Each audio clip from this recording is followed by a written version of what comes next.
अच्छी माँ नहीं हूँ, इसलिए तो भगवान मुझे बच्चे देकर भी मुझसे छीन लेते हैं। एक बार नहीं, दो दो बार मौका दिया उन्होंने मुझे, पर शायद मैं ही माँ बनने के लायक नहीं हूँ। मैं जिससे भी प्यार करती हूँ उसी को बहुत तकलीफ दे देती हूँ। सबके साथ यही किया है मैंने। मिलिंद, तुम्हें कितनी तकलीफ दी है ना मैंने।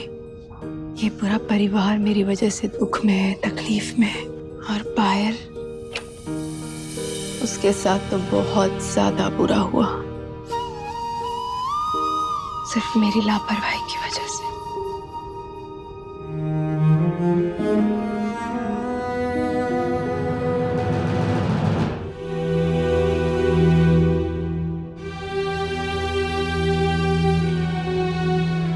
मैं बड़ी मुश्किल से शांत हुई। मैं नहीं चाहता कि कोई बात उसको याद आ जाए और फिर उसकी तबीयत खराब हो जाए। मिलिंद, मैं तो बस थोड़ा सा खाना तुम दोनों के लिए ले आई ताकि। खाना अंदर जाएगा कैसे इस साल में? मिलिंद, बेटा खाना नहीं खाओगी तो बीमार हो जाओगे तुम दोनों।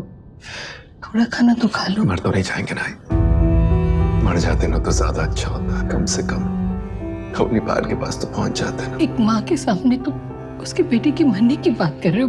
क्या हो गया है तुम्हें? क्योंकि एक बाप का दुख एक बेटे के दुख से कहीं ज्यादा इस समय आई। मिलिंद, आई, मिलिंद सही कह रहे हैं। मिलिंद और नुपुर दोनों को इस सदमे से उभरने के लिए थोड़ा टाइम लगेगा और हमें ही वो टाइम देना चाहिए उन्हें। आप मेरे साथ आइए, चलिए आई। सॉरी मिलिंद।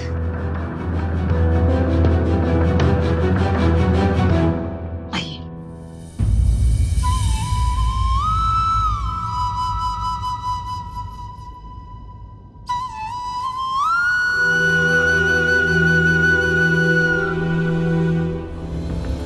अरे आई, आप इतनी परेशान क्यों लग रही है? क्या हुआ? कुछ नहीं सुबोध, आई थक गई हैं, उन्हें आराम की जरूरत है। तो फिर आप यहाँ क्या कर रही हैं? काम तो तुम भी संभाल सकती हो ना कामनी।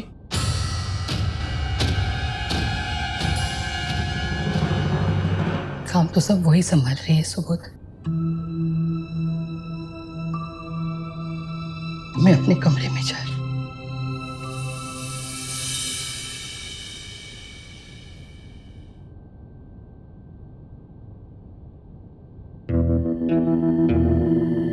ओहो, आज आई के लिए बीवी को डांट दिया आपने सुबोध। आई एम सॉरी कामनी। क्या है ना, मैंने सोचा कि भाई को ये पता लगना चाहिए कि इस परिवार में हम ही हैं जो उनकी परवाह करते हैं। नाइस, सीख रहे हैं आप मेरे साथ रहते रहते।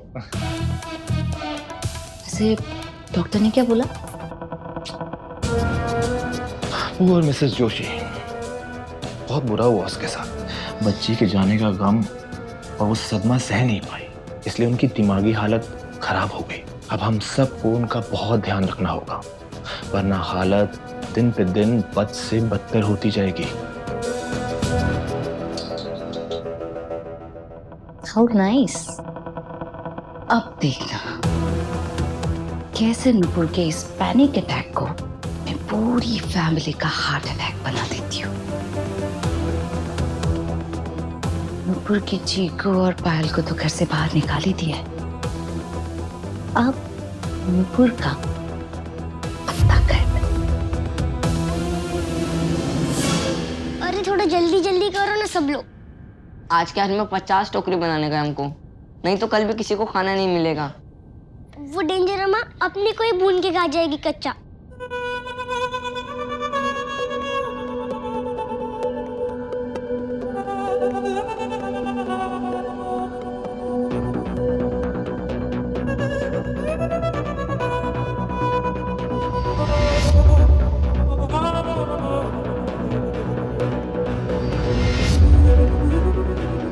तू मुझसे प्रॉमिस कर कि तू ये डायरी चुराने वाला आइडिया ना अपने दिमाग से फेंक देगी। हाँ मेरी कसम चीकू, कसम खा मेरी। 7 साल हो गए चीकू, मेरी दुनिया, मेरी जान, मेरी जिंदगी, सब कुछ मेरी गुड़िया, मेरी चीकू। और आंटी के जैसे हम सबकी मम्मी भी हम सब लोग को याद करके ऐसे ही रोती रहेगी ना पप्पा जी।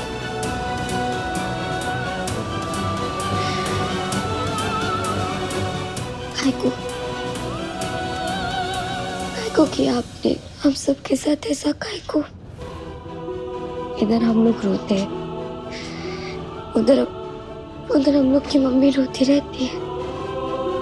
काय को पप्पा जी? हम लोग का दिल ना जिसे एकदम चीकू के माफिक नरम और मुलायम है, मालूम है ना आपको ये बात? तो फिर काय को?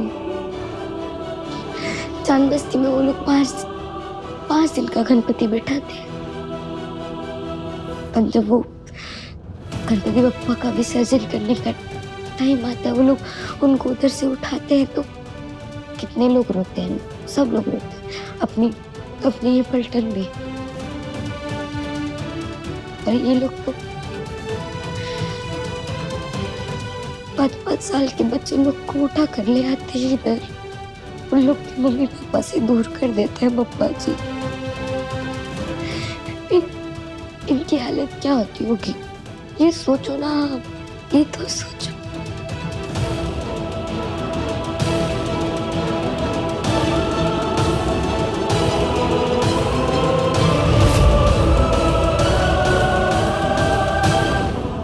हीराम्मा और उसके गुंडे लोग,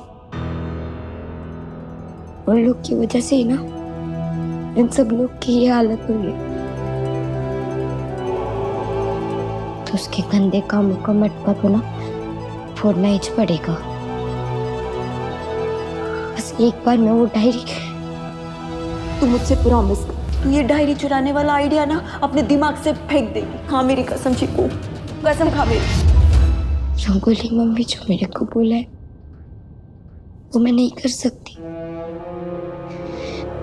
नहीं कर सकती पप्पा जी, वो मैं नहीं कर सकती। अपने लोग के वास्ते मेरे को वो डायरी चुरानी पड़ेगी। सारी मम्मी, सारी, मैं तेरी बात नहीं मान रही, पर मैं पहले ही इन सबको वादा कर चुकी है कि मैं इन सब लोग को इनकी असली फैमिली से मिलवाएगी। तो अब मैं अपना वादा नहीं तोड़ सकती मम्मी, मेरे को करना ही पड़ेगा। तो टेंशन मत लेना, कुछ नहीं होगा मेरे को, और मैं तेरे को भी वहां से बाहर निकाल कर लेगी, पक्का।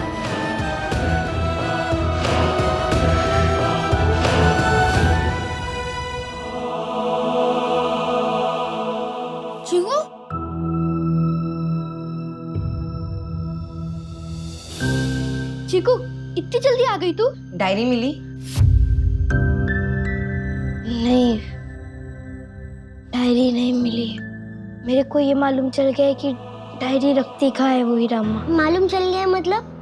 तू डायरी क्यों नहीं लाई फिर? उस पे ताला लगा था ना, तो ताले की चाबी तो नहीं है ना मेरे पास। मैंने तपरी के टीवी पे देखा था, वो सीरियल वाली आंटी चाबी का छल्ला अपने साड़ी के पल्लू में बांध के रखती है। तूने वहाँ चेक करा? सिग्नल, अगर उसके साड़ी के पल्लू में भी रहती तो क्या निकालने देती वो मेरे को? वो इसको भी पकड़ लेती अपने पल्लू में और फिर फिल्म की आंटी के जैसे ऐसे ऐसे ऐसे घुमाती। अरे टाइम पास बंद करो और काम जल्दी से खलास करो, नहीं तो वो हीरा अम्मा अपने को पल्लू पे नहीं मांझा बांध के पतंग जैसे आसमान में उड़ाती रहेगी। वो चाबी रखती किधर रहेगी? डॉली बोली कि मकड़ी रहती जालों में, माँ नहीं देखी सालों में, और राज छुपा है बालों में।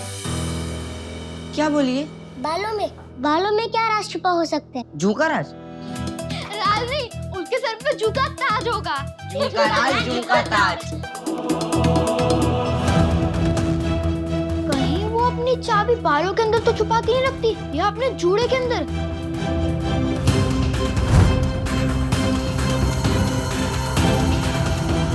वहीच आहे, 100% वहीच आहे। वही मतलब चाबी जूड़े में छुपा के रखती है वो? चाबी अपने बालों में नहीं,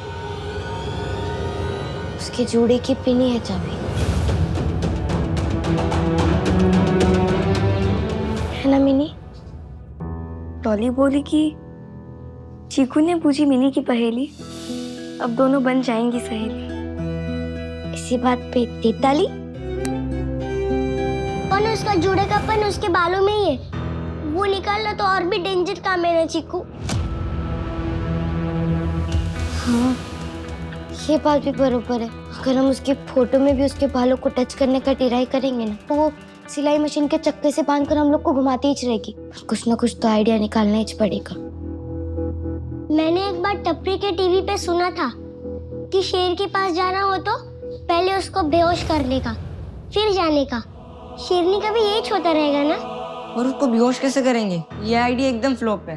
नहीं, ये आइडिया बहुत टिप टॉप है। बस कुछ ना कुछ तो प्लान बनाना पड़ेगा।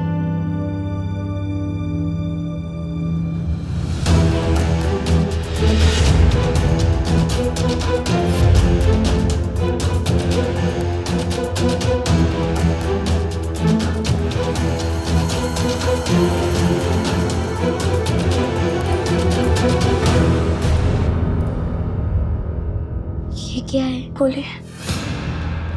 जब भी मैं पहले इधर आई थी ना, तो मैं बस रोती रहती थी, मम्मी मम्मी मम्मी करके।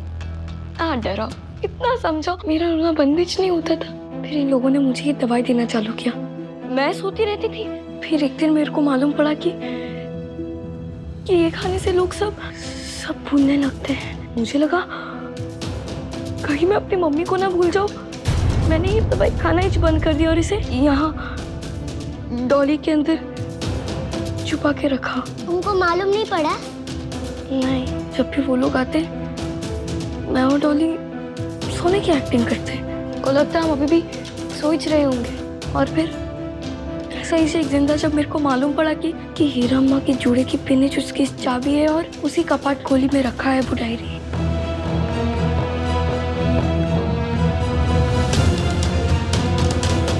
तो चीकू बताओ, इस कहानी से हमें क्या सीख मिलती है? आप बताओ ना। अच्छा ठीक है, इस कहानी से हमें ये सीख मिलती है कि जो जैसा होता है भगवान उसके साथ वैसा ही करता है। कभी कभी भगवान खुद कर देते हैं, कभी कभी इंसान से करवाते हैं, पर हर किसी के कर्मों का फल उसे जरूर मिलता है।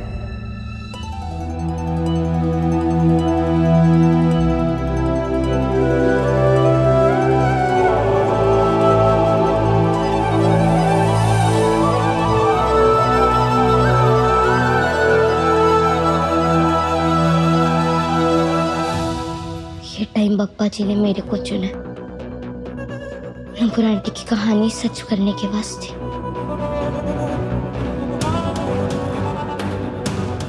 अब ये गोलियां हम वो हीरा अम्मा को देंगे। तू सही बोल रही है जी, पर ये तो पता प्लान क्या है? सबसे पहले तो तुम सब लोग एक गोला बनो।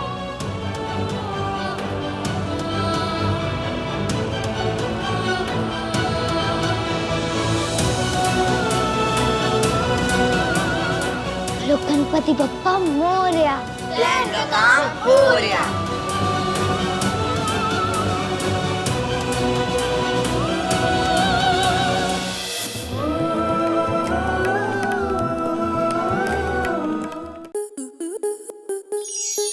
स्टार प्लस के ऐसे ही और बेहतरीन लम्हे देखने के लिए सब्सक्राइब करें हमारे YouTube चैनल को।